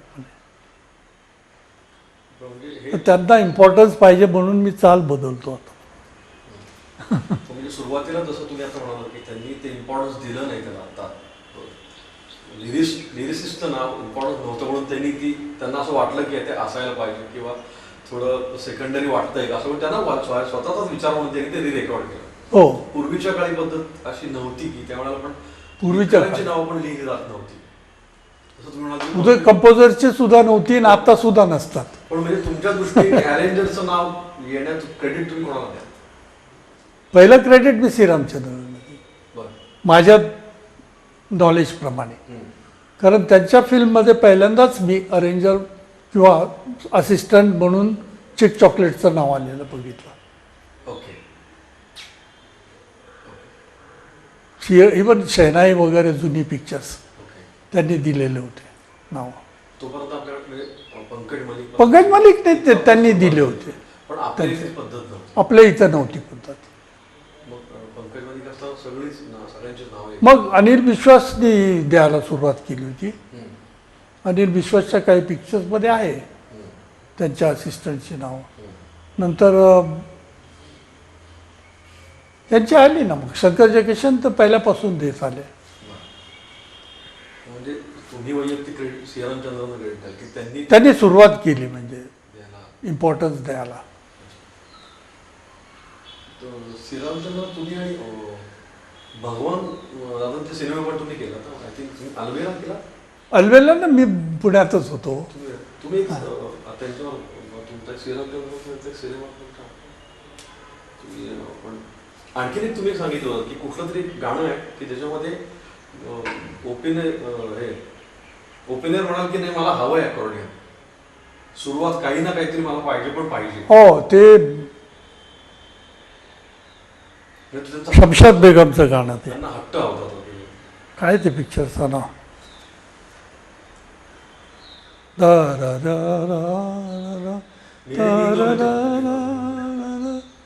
त्याच्यामध्ये ते वापरलं तुम्ही असं काहीतरी सांगितलं. त्याच्यात हा ते काय पिक्चरचं नाव मला आठवत नाही आता. पण मराठीत कोणी असं क्रेडिट द्यायला सुरुवात केली? किस्सा होतो. काय ते मराठीत नावं द्यायला क्रेडिट द्यायला सुरुवात केली कोणी? मराठीत कोणी सुरुवात केली असेल माहीत नाही हो. पण द्यायला सुरुवात होती. पण ते असिस्टंट म्हणून लिहायचे, अरेंजर म्हणून नव्हते. असिस्टंट. गाणं बघ ना ते ओपिनियन शमशाद मेरीन पहिलाच पीस आहे तो त्यांनी सांगितलं की हवाय म्हणून तो घेतला की मला पाहिजेच अकॉर्डिंग. सिनेमा जाऊन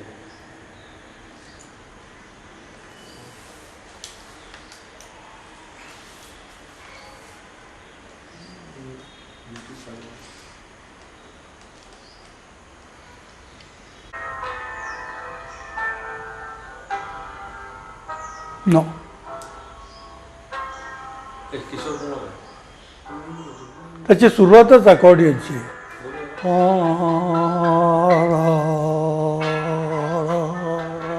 फुल कॉर्ड बरोबर आहे.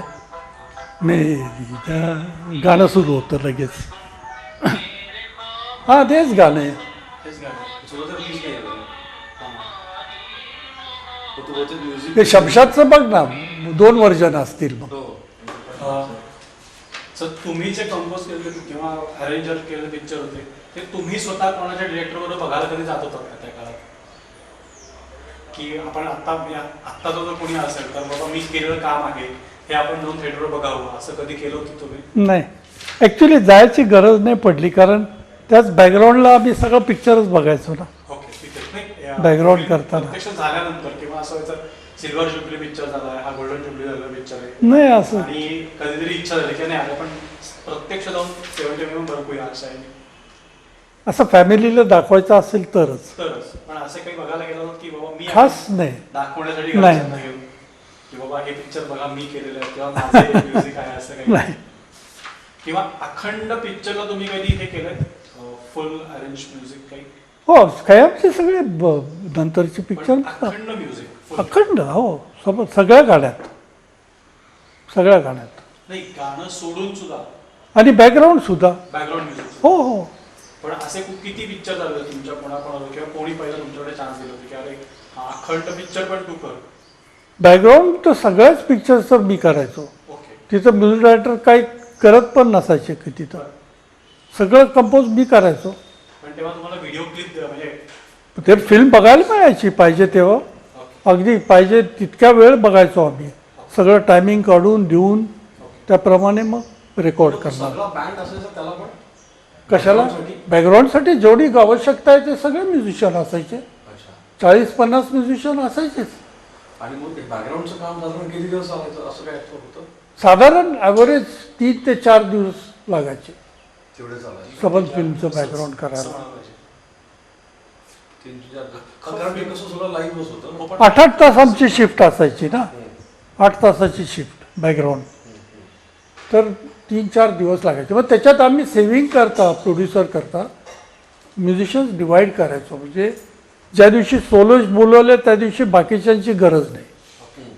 मग सोलोइस्टला बोलवायचं त्यांचे सोलो पीसेस आधी संपून टाकायचे मग ते फ्री होतात जसे अच्छा मग तेवढे कमी ओके हां मग बाकीचा ग्रुप जो पाहिजे त्यांना बोलवायचं आणि ब्रास किंवा ट्रम्पेट्स वगैरे जे काय वापरायचे ते त्यांच्याशी एका शिफ्टमध्ये काम करून त्यांना सोडून द्यायचं. असं करून पैसे वाचवायचो. असं नाही की सगळ्यांनी यायचं नॉट नेसेसरी. पण तुम्ही अरेंजर म्हणून काम करत होता त्याच्या आधी किंवा एकंदरीत तुम्ही आजपर्यंत जे काम केलं अरेंजर म्हणून तुम्हाला वैयक्तिक तुमचं काम सोडून तुम्ही असं मला कोणी असं रोल मॉडेल होतो अरेंजर म्हणून की मला हा माझा रोल मॉडेल आहे मला असं होणं कॉलेजमध्ये असतात की मला असं व्हायला आवडेल किंवा हा माझ्या दृष्टीने बेस्ट अरेंजर आहे मला जो आवडतो असा कोणी तुमचा रोल मॉडेल होता अरेंजर म्हणून की ज्यांच्याकडनं मला अरेंजमेंट कळालं की ज्यांच्या अरेंजमेंटमध्ये मला खूप इनपुट मिळालं असं कोणी होतं का? इनपुट मिळालं तसं माझ्या ओळखीचा म्हणजे तो पियानिस्ट सनी होता. अच्छा सनी म्हणून त्यांनी वसंत देसाईंची पण अरेंजमेंट केली होती आधी बरं आणि फार पॉप्युलर हे होता म्हणजे त्याला इंडियन म्युझिकचा पण सेन्स चांगला होता. आणि सेकंड बेस्ट आपला हा होता सेबॅस्टियन. सेबॅस्टियन त्या आधी होते हो माझ्या आधीपासूनचे शंकर जुने. पण म्हणजे ह्या सगळ्या संगीतकारांमध्ये अर्थात आपण प्रत्येकाची आपापली पद्धत होती काम करायची पण आपलं म्हणून संगीत जे आहे म्हणजे प्रत्येकजण कुठून तरी आलेलं कोण उत्तर प्रदेश कोणी दिल्ली कोण साऊथ कोण कुठून आलेलं प्रत्येकाचा एक पद्धत होती कामाची. पण असा कुठला संगीतकार होता ज्याच्याकडे त्याच्या फोकचा इन्फ्लुएन्स खूप होता असं संगीतकार तुम्ही ज्यांच्यावर काम केलं की त्याच्या म्युझिकचा म्हणजे तो ज्या मातीतून आला त्या फोकचा खूप इम्पॅक्ट होता त्यांच्या कंपोजिशन्सवरती असं संगीतकार तुम्हाला कोण वाटतं? तसे आपले मराठीच होते. हिंदीत नव्हते तसे का? हिंदीत होते तसं पाहू गेलं नौशादची एकच स्टाईल होती ही पण त्यांनी आपलं फोक म्युझिकच वापरलं पुष्कळ वापरलेलं आहे परंतु त्याचा टिपिकल पंजाबी एक हे होता इन्फ्लुएन्स तो त्यांनी शेवटपर्यंत ठेवला होता म्हणजे ओळखू यायचा. नौशादची गाणी ताबडतोब ओळखू यायची पूर्वीची. नाही आता ऑर्केस्ट्रा तुम्ही जो अरेंज करायचा सगळा त्याच्यामध्ये काय ते फ्रिक्वेन्सीज प्रमाणे ठरलेलं असायचं कोणी कुठे थांबायचे काय प्रायोरिटीजवर ठरलेलं असायचं थांबायचं म्हणजे जे तुमचं जे ऑर्केस्ट्रा असायचा हां त्यात प्रायोरिटीज असायचं तर व्हायोलिन काय लिहिणार इन्स्ट्रुमेंट कुठला वाजणार आहे नाही ते अरेंजर ठरवतो. ते अरेंजर ठरवतो हो पण त्याची प्लेसमेंट अरेंजरच ठरवतो. अरेंजर असतो. म्हणजे तुम्ही आणि रेकॉर्डिस्ट असं काही कॉम्बिनेशन असतं त्यामध्ये रेकॉर्डिस्ट जे अरेंजरला पाहिजे त्याप्रमाणे बॅलन्स करतो. कारण तुमचं केलेलं खूप काम बी एन शर्मान बरोबर पण आहे खूप काम आहे तुमचं. हो कारण प्रोड्युसर्सची लिंक असायची ना त्यांच्याकडे रेकॉर्डिंग करायचं तर आम्ही तिथे रेकॉर्डिंग करायचो. बरं असं. म्हणजे असं ट्युनिंग काय असायचं का की जास्त काम केल्यामुळं त्यांची फ्रेंडशिप जास्त व्हायची असं व्हायचं ना. पण म्हणजे अरेंजरच सांगायचं की प्लेसमेंट काय असायला पाहिजे. हा मग कोणी विचारलं की का करेंगे आपण रेकॉर्डिंग तो पण we can suggest our favourite की जिथे वेळ वाचू शकतो काम लवकर होऊ शकतं. म्हणजे अकॉस्टिक्सचं काम त्यावेळेला कसं करायचं म्हणजे आता इको म्हणा की तो काय असा एक तो वेगवेगळे इफेक्ट्स करायचे बघा त्यावेळेला. हो, पण ते कसं व्हायचं म्हणजे आता आउट ऑफ क्युरियोसिटी हे कसं घडलं, हा कसा येत असेल साऊंड, म्हणजे हॉलो साऊंड येतो काय कळाला, काही दुरून साऊंड येतो काय कळाला, किंवा व्हॉल्यूम तेवढ्याच आहेत पण प्रेशर कमी जास्त जाणवतं आपल्याला काय कळलं. ते रेकॉर्डिस्टलाच करावं ते लागतं. फक्त रेकॉर्डिस्ट रेकॉर्डिस्टलाच करावं. हे टेक्निकलीच महत्वाचं. Yes yes. तोच ठरवत होते कारण खूप गाणी अशी आहेत ना. आत्ताच्या रेकॉर्डिंग याच्यात सगळं ऑटोमॅटिक आलेलं आहे की तुम्ही रेकॉर्ड करताना एकोचं बटन दाबलं की त्याच्यात एको येणार. एक येतो म्हणजे तुम्ही तो ते करू शकता. हो, पण त्यावेळेला तुम्हाला म्हणून त्या frequency- त्यावेळेला सगळं मॅन्युअली करून ते बॅलन्स करावं लागायचं. म्हणजे ऍज अन अरेंजर तुम्हाला सगळे इन्स्ट्रुमेंट माहिती पाहिजे, माहिती पाहिजेच. That is basic knowledge. त्याचा बेस हो. माहिती पाहिजे, फ्रिक्वेन्सीज माहिती पाहिजे, किती करेक्ट. माहिती असेल. ते असायलाच पाहिजे नॉलेज. पण म्हणजे आणि ॲक्च्युली रेकॉर्डिस्टला सुद्धा ते नॉलेज असायला पाहिजे. असायला पाहिजे. नाहीतर तो ट्रू टोन मिळणार कसा तुला. बरं. व्हायलिन जरी म्हटलं तरी व्हायलिनची फ्रिक्वेन्सी काय आहे, त्याचे मॅक्झिमम हायज कुठपर्यंत असतात आणि लो कुठपर्यंत असतात, त्या रेंजमध्येच त्यांनी रेकॉर्ड करायला पाहिजे. त्याच्यापेक्षा जास्त वाढवली तर ती व्हायलिन वाटत नाही. मग तसंच ट्रम्पेटचं आहे, तसंच सॅक्सोफोनचं आहे. प्रत्येकाची रेंज निरनिराळी असते. तसंच ह्युमन व्हॉइसेसचं पण आहे. तर ते रेकॉर्डिस्टलाच कंट्रोल करावं लागतं सगळं काही. सर तुम्ही आता जे बोलणार आपलं झालं की तुम्ही दिवसात सकाळी 4 तास एखादं गाणं, संध्याकाळी 4 तास एखादं गाणं, त्याच्यात अख्ख्या फिल्मचं म्युझिक पण तुम्ही देत होतात. हो. या सगळ्या याच्यामध्ये तुम्ही वेळ कधी काढवता तुमच्या डेली रुटीन मधनं? पण फार बिझी असायचो आम्ही. आठवडाभर बिझी असायचो. पण तुम्ही अगदी. संगीत ह्याचा विचार, अरेंजचा विचार करायला कधी वेळ घ्यायचा असा? नाही, मग ब्रेक घ्यायचाच. त्याच्याशिवाय कसं काम होणार. मग तो ठरवून ब्रेक घ्यायचा की आता 8 दिवस तर काही काम करणार नाही आणि फक्त हा, पण असा एखादा तरी दिवस ब्लँक निघायचाच ना, की त्यावेळेला म्युझिक डायरेक्टर बरोबर सिटिंग ठेवायची. ओके. गाणी लिहून घेतली की मग ते डेट ठरवणार. मग ती डेट आपण फ्री ठेवायची, दुसरा एंगेजमेंट घ्यायच्या नाही. पण तो मी म्हणलं असं की ते सगळं जरी असं तरी तुमच्या डोक्यातले विचार तुम्हाला नाही, मग अरेंजमेंटला आपल्याला रात्रीचा वेळ मिळायचाच ना. तुम्ही रात्री हे सगळं करा. हो, कारण ॲव्हरेज आमचं 7-8 पर्यंत रेकॉर्डिंग पॅक ऑफ व्हायचं. त्यानंतर आम्ही घरी येणार, जेवणार, त्यानंतर बसणार परत कामाला. काही नसलं तर झोपून जाणार असं.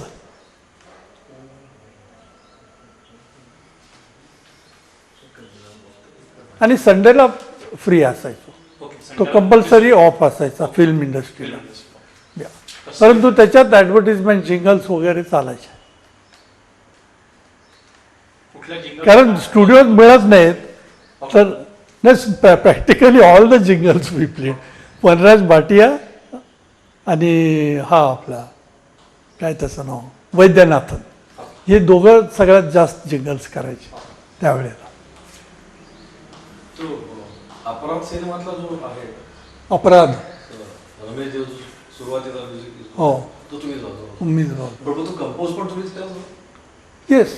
म्हणजे काय असायला पाहिजे, तो कसा असायला पाहिजे, ते काय त्याच्याबद्दल काय तरी आम्हाला. नाही, ते वाजवल्यानंतर ऍक्टिंग करतात. नाही, पण हो. जो म्युझिक पीस जो वाजला गाण्यात, हा, तो कसा असायला पाहिजे तुम्हाला कंपोजरने दिला होता की तुम्ही स्वतःच म्हणाल की मला असा, की तू नाही, एक आपण freedom दिलं होतं? स्वतः एक फ्रीडम दिलं होतं की कारण तो खूप गाजला.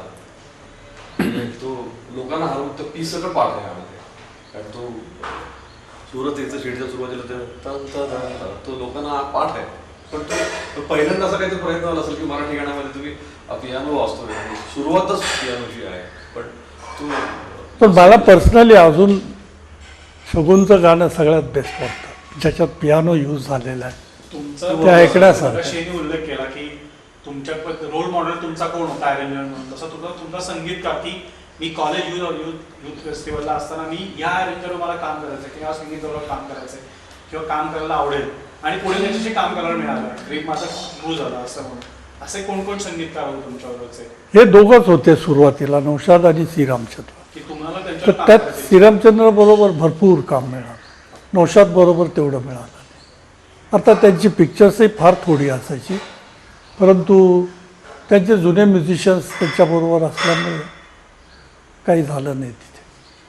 तसं मोहम्मद शफीची माझी चांगली ओळख झाली होती. मी सुरुवातीला सांगितलं ना फिल्मिस्तान जेव्हा जॉईन केलं मी मला वाटतं 57मध्ये, तर 1.5-2 वर्ष मी हां, तर तेव्हा मोहम्मद शफीसुद्धा तिथं म्युझिशियन होता.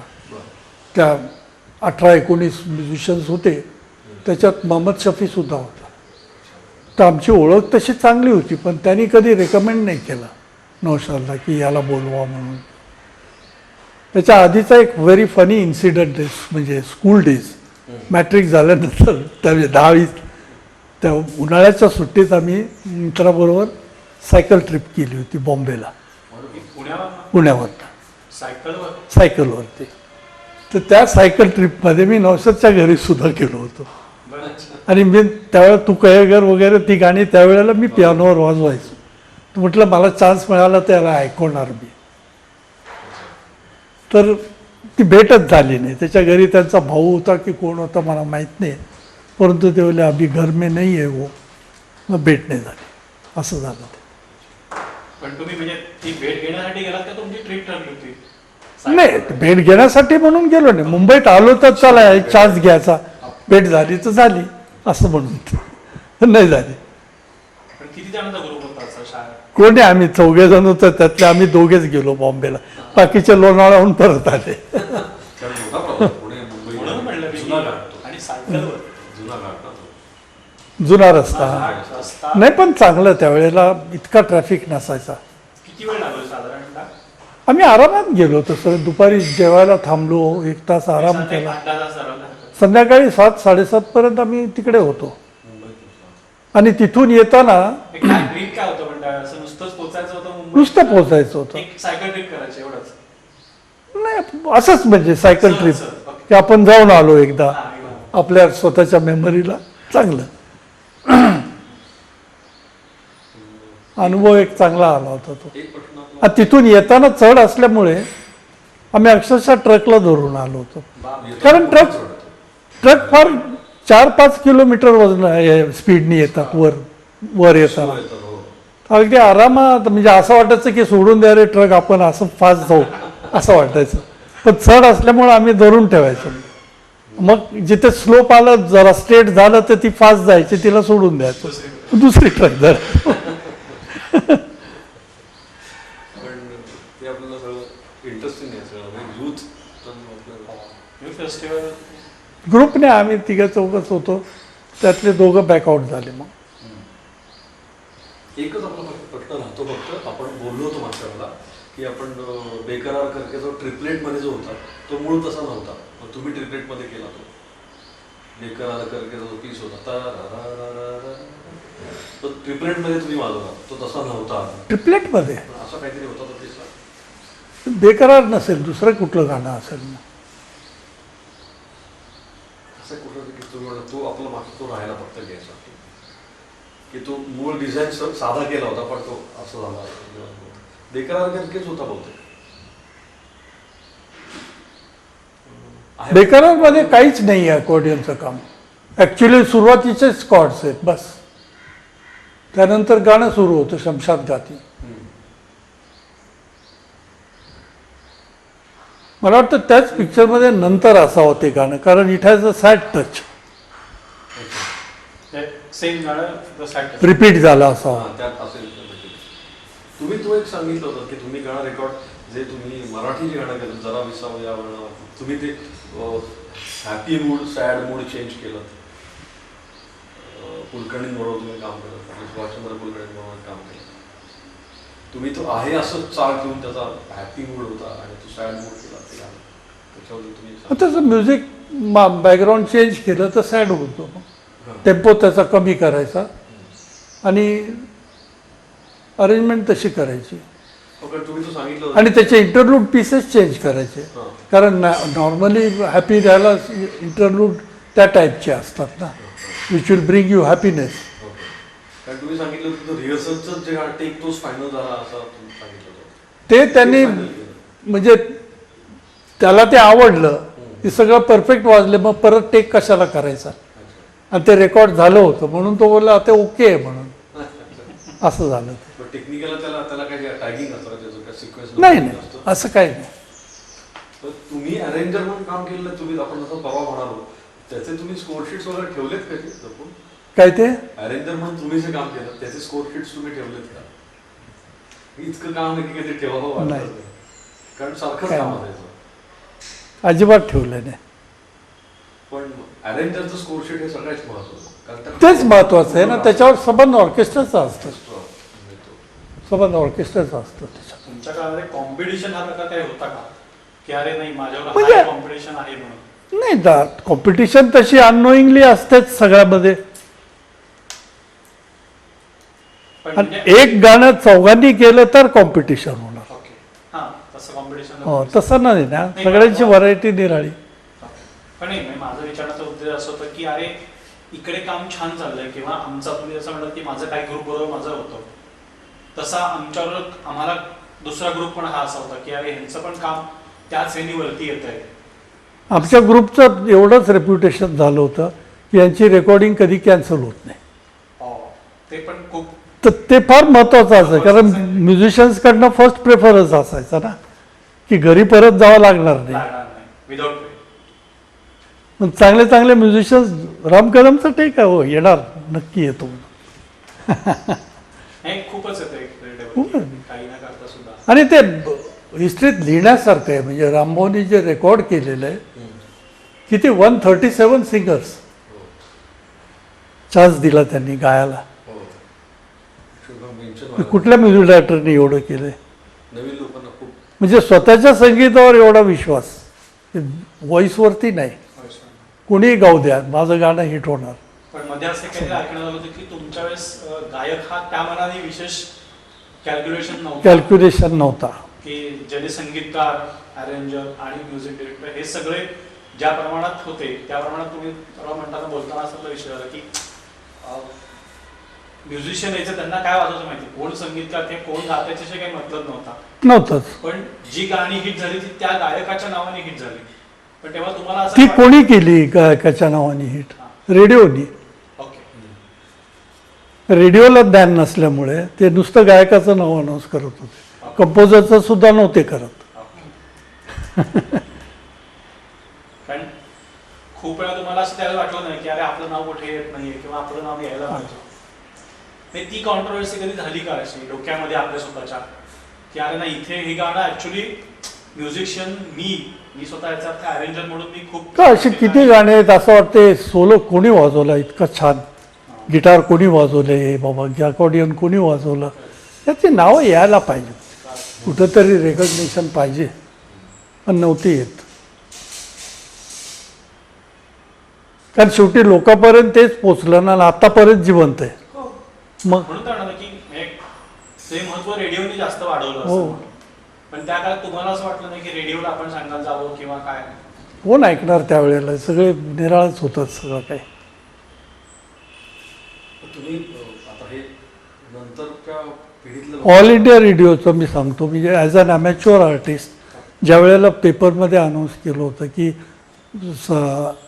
नवीन आर्टिस्ट सिलेक्ट करतात ना ते, तर ते अनाऊन्समेंट होतं की तुमची टेस्ट होणार आहे, काय म्हणायचं, पहिले ऑडिशन ऑडिशन होणार आहे. ऑल इंडिया रेडिओ स्टेशनला अमुक अमुक वाजता सगळ्यांनी एकत्र यावं. तर तिकडे आम्ही 5-6 म्युझिशियन्स पुण्यातले गेलो होतो. आता मला हेही माहीत नाही की accordion is band for Indian music, बरं. म्हणजे अलाउडच नाही आहे. का? It comes in harmonium category म्हणजे. हार्मोनियम बॅन केला होता ना तेव्हा हार्मोनियम बॅन केला होता त्यावेळेचं त्या कोणते मिसळ ते. पण कुतूहल सगळ्यांना, सगळेजण येऊन असं बघत राहिले इन्स्ट्रुमेंट, अच्छा हा भाता आहे काय, असं आहे, असं वाचलं का, असं. परंतु याच्यात चान्स नाही, हार्मोनियम इन्स्ट्रुमेंट बंदीच होती. याच्यात काय चान्स काय नाही. किस्सा काय होता? बंदी काय होती? किस्सा काय ते बंदी का होती? बंदी त्यावेळेला त्या हार्मोनियम इंडियन इन्स्ट्रुमेंट त्यावेळेचे इंडियन नाही म्हणून त्याला बंदी. त्यावेळेचे मिनिस्टर होते त्यांनी पण मूर्खपणा होता तो ॲक्च्युली. आता इंडियन सगळे इन्स्ट्रुमेंट इंडियन थोडी आहेत, आपल्याकडंच निर्माण झालेली अशी किती इन्स्ट्रुमेंट्स आहेत. कुठली आहेत आपल्याकडे निर्माण झाली? ना, आपल्याकडे सगळे आपल्याकडे आहेत तसे तंतुवाद्य वगैरे आपल्याकडे झालेली आहेत ना, तबला ढोलक हे आपल्याकडचं आहे, बाकी सगळी बाहेरची असं म्हणा. बाकी सगळं बाहेरचं. क्लॅरिनेट बाहेरचं आहे, सॅक्सोफोन बाहेरचं आहे, आता इंग्लिश फ्लूटसुद्धा बाहेरचीच आहे, व्हायलिन सुद्धा आहे. व्हायलिनसुद्धा बाहेरचीच आहे. व्हायलिन सगळं मग बाहेरचं. त्यांचा टोन इतका चांगला आहे तरी तुम्ही वापर लेवलला गेला होता तिथे हे लेवल गेलो होतो ना. हा, मग पुढे त्याचं काय नाही मग पुढे काहीच नाही झालं ना, टेस्टिंग न झालं नाही. टेस्टिंगच झालं नाही, असं झालं ते मग तिथे पियानो पण वाजवायला काही चान्स त्याचा काही नव्हतं. नव्हतंच. म्हणजे तुम्ही विदाऊट ऑडिशन परत आला ना. हो, विदाऊट ऑडिशन आलो, नो चान्स म्हणून.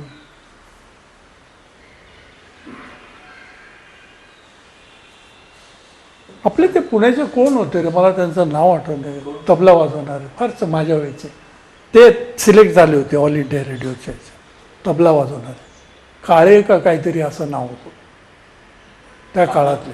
कामात कामत नाही, 2 अक्षरीच नाव होतं. आणि he was SP college student. तुमच्याबरोबर जे झालं होते हो, ते याला पण युथ फेस्टिवलला होते. युथ फेस्टिवलला.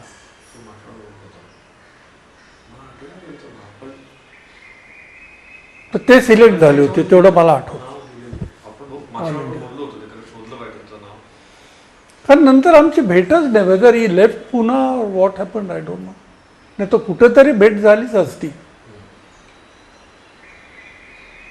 असतील पुण्यात पण, कारण तसं बरेच कलाकार आता कोणी भेटतच नाही, काय समजून नसेल. आणि तुमच्या म्युझिक याच्यामध्ये ऑल इंडिया लेवलचं काही नाही, आकाशवाणी यांचं सगळ्याचं काही होतं, कारण तेव्हा काहीतरी ग्रेड वगैरे पण द्यायचे, आकाशवाणी ग्रेड 1 वगैरे आर्टिस्ट. हो, असं द्यायची. असं तुमच्याकडे संगीताच्या वेळेस होतं की हा आकाशवाणीचा आणि आमच्या असोसिएशनमध्ये होतं ते, ओके. सिनियर म्युझिशियन्स किती तुमचं असोसिएशनमध्ये. audition वर घेतलं जायचं? ABC.